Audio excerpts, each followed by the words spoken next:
Hey Internet, Eric here. Sharks and Schlock is finally over, thank Christ. And I'm going to discuss a film that I had never heard of or didn't know it existed if it wasn't for Mike over at American Werewolf in New Jersey.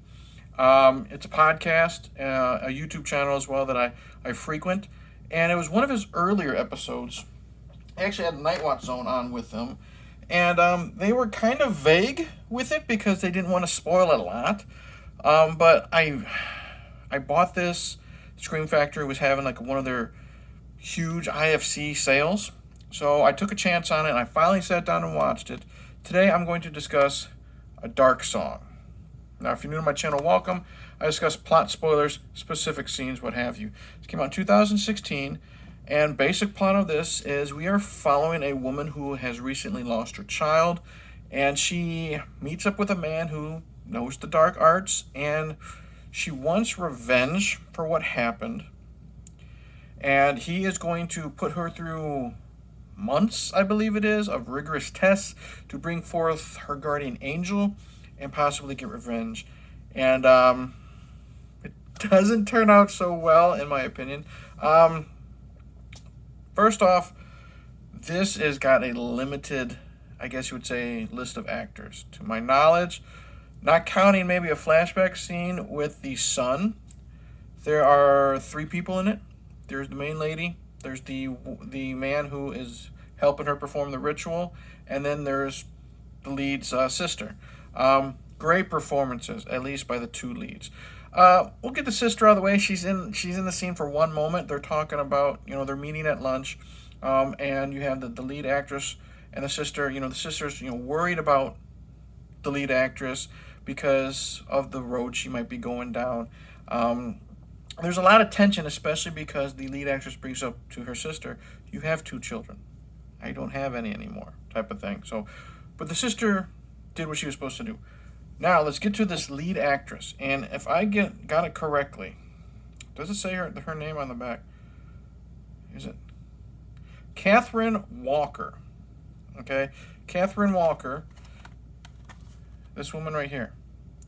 Fantastic performance. Holy shit. This is one of those films that it takes place in a few rooms, outside once or twice, and in that restaurant with the 2 sisters. Does so much with so little, and it's all based on performances. She is fantastic. We'll get to this guy later too, but she is so good. I buy her determination to make this work, to want to be able to conjure up this guardian angel, to be able to possibly speak to her son. I buy her mourning, her sorrow, her rage because this child was taken away from her. There is a very tough relationship between her and the man who is conjuring up and this guardian angel and doing all the prep work to the incantations and all that stuff. She is listening to a lot of his stuff, and he's telling her, it's going to be months of this. It's going to be months of, fasting and ritualistic sex and pain and torture and blah, blah, blah, blah, blah. And she does the whole typical, "I'm ready for it. I can do anything." But then you see a lot of her struggles. You see a lot of her determination, and eventually hatred grows for this man for reasons that I don't know if I'll get to in this because I don't want to spoil too much. But her performance is fantastic. And now let's get to the actor who plays the guy who's going to do the ritual. I'm assuming it is Steve Oram, and such an asshole. But he's struggling with his own demons. He talks about how he is, he's an alcoholic. He abuses alcohol. There's a scene where he's trying to detox before everything happens. But he is also so by the book. He's telling her, you got to be 100% ready. You got to be 100% willing to do what you need to do, or else this all fucks up. There's a scene where he's speaking to her in multiple languages, and she fucks up German, I think, and he chastises her for that. There's a great scene where he says that they're stuck in this house for 2 months, 4 months, something like that, and he says, "You can't leave, nothing." So he's pouring, I'm assuming, salt all around the house. And it's this great shot of the salt on like the gravel. You know what I mean?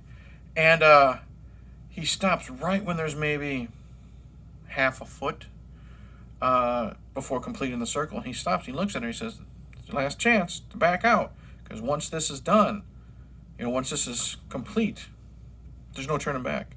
So he's not sure that she's ready, but he also tells her, "Well, you have to be 100% serious." She says she is, so he completes it. And the first thing happens, she's supposed to wake up at dawn. She oversleeps. He wakes up and throws a bucket of water on her, and he just blasts into her. There's a scene where it's dinner time or whatever, and he slams the plate down. He doesn't think that she's willing to go through this or being able to do everything. And then eventually you find out that he's doing things. Let's just say the ritualistic sex scene does not happen, but don't get me wrong, I don't want you to think that there is that abuse word that I can't say on YouTube, but he definitely makes her do things to his advantage in that type of nature. You'll have to see the scene to believe it, but trust me, she gets her revenge. So they're really going at it. But this guy is so good telling her what needs to be done, explaining, okay, this circle means that. This circle means that. We're going to be doing all this stuff. You want your revenge, you're going to get your revenge type of thing. So the acting is great. The score it's so good with its intensity. It's so good with its build-up. And what a lot of this film is the build-up, is the rituals. And it's nothing like crazy. There's no goat sacrificing. There's no any of that bullshit that we've seen, air quotes, in many of these type of conjuring up movies before. But the things that she has to do, she's got to drink like a glass of blood and other things like that. Rigorous torture, like underneath a bunch of water for continuous amounts of time. Lack of sleep, lack of food for days. And you see this stuff that she's going through, and it's all this buildup to get to this, I guess you would say, resolution at the end. And by the end of it, I want to keep this as vague. He does one more, I guess you would say, ritual with her, which is like a rebirth ritual, and it ends poorly for him, and eventually for her, but it ends poorly for him, and that's because she's finally just had enough. You know what I mean? She can't trust this guy because of what he did in that scene I mentioned earlier. What are his tactics? What are his intentions? Because so far we haven't seen anything. You know what I mean? And then finally, when something's conjured up, it's again with this creepiness, this factor. She thinks that she hears her son's voice talking outside the door. And whatever this entity is, it's just fucking with her. And it tells her that it's fucking with her. And that was an oh shit moment. I'm gonna quote it. He said, "Oh, I'm not your son. I'm just some cunt who is who's pretending to be your son to mess with you."